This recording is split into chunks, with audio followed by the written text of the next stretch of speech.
Russell viper सांपों की family में से एक ऐसा नाम जिसने इस बार आज़ाद कश्मीर के एरियाज़ में बहुत ज़्यादा लोगों की जान लेके नुकसान पहुंचाया है। लोगों का सवाल था कि रसल वाइपर क्यों किस लिए हमारे इलाके में आए हैं, पहले नहीं थे अब क्यों आ गए हैं और क्या अस्पतालों में इसका इलाज है। तो आपके सवालों का जवाब है आपके एरिया में पड़े हुए ये सूखे पत्ते और पुरानी लकड़ियाँ।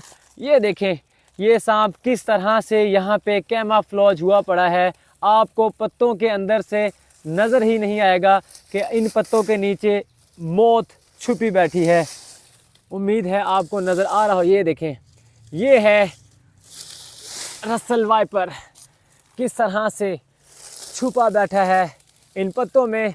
और यही वजह होती है कि सर्दियों में इस तरह के मौसम में ये सांप इन पत्तों में दिन के वक्त छुपे बैठे होते हैं और जैसे ही कोई इस तरह की पगडंडी से नीचे उतरता है ये सांप उसके ऊपर हमला कर देते हैं और नतीजा जो होता है वो जानलेवा होता है। आपके तमाम सवालों का जवाब ये है कि घरों की सफाई ना होने की वजह से, खेतों की सफाई ना होने की वजह से, फालतू पड़ी लकड़ियों की सफाई ना होने की वजह से ये सांप अपनी तादाद बढ़ाते हैं।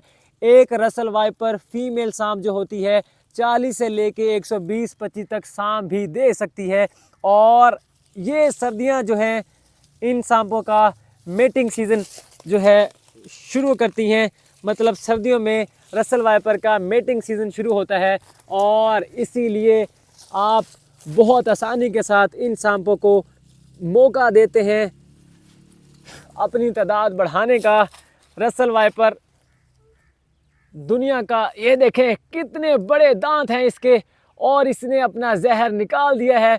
और यही हेमोटॉक्सिक वेनम जो होता है एक सेहतमंद इंसान को चंद घंटों में मौत के घाट उतार देता है। ये देखें आपके सामने इसका जहर मौजूद है, आपके सामने इसके दांत मौजूद हैं जो कि बहुत आसानी के साथ इंसान की स्किन को या अपने शिकार की स्किन को पंक्चर कर देते हैं। ये अभी अडल्ट सांप नहीं है, ये तकरीबन 1.5 फीट का सांप है जिसकी उम्र 2 से 2.5 साल है। मैक्सिमम ये रसल वाइपर सांप जो है 5 फीट तक जा सकते हैं। लेकिन इस इलाके में जितने भी सांप मारे गए हैं वो मैक्स इसी लेंथ के हैं। इसकी वजह ये है कि ये सांप जो है अपनी नशोनुमा बहुत बेहतरीन तरीके से कर रहे हैं। यहाँ पे इनको इनका शिकार मिल रहा है इस तरह के सूखे पत्तों से, फालतू पड़ी वो देखे झाड़ियों से।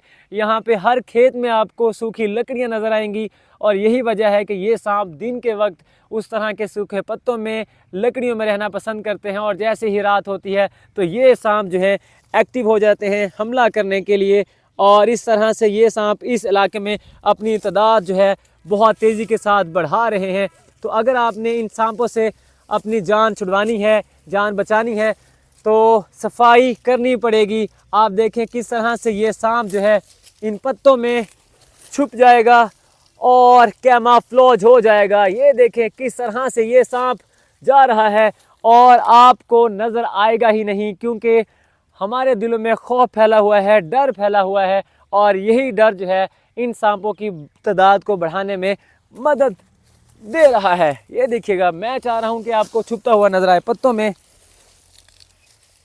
चल ये देखें अगर मैं पत्ते इसके आगे करता हूँ, जहाँ पे इस तरह के पत्ते मिलते हैं ये सांप बहुत आसानी के साथ कैमाफ्लॉज हो जाते हैं। ये देखें ये सांप बिल्कुल कैमाफ्लॉज हो चुका है, छुप चुका है, हिलेगा भी नहीं, बिल्कुल ये एक जलेबी की तरह बन जाएगा।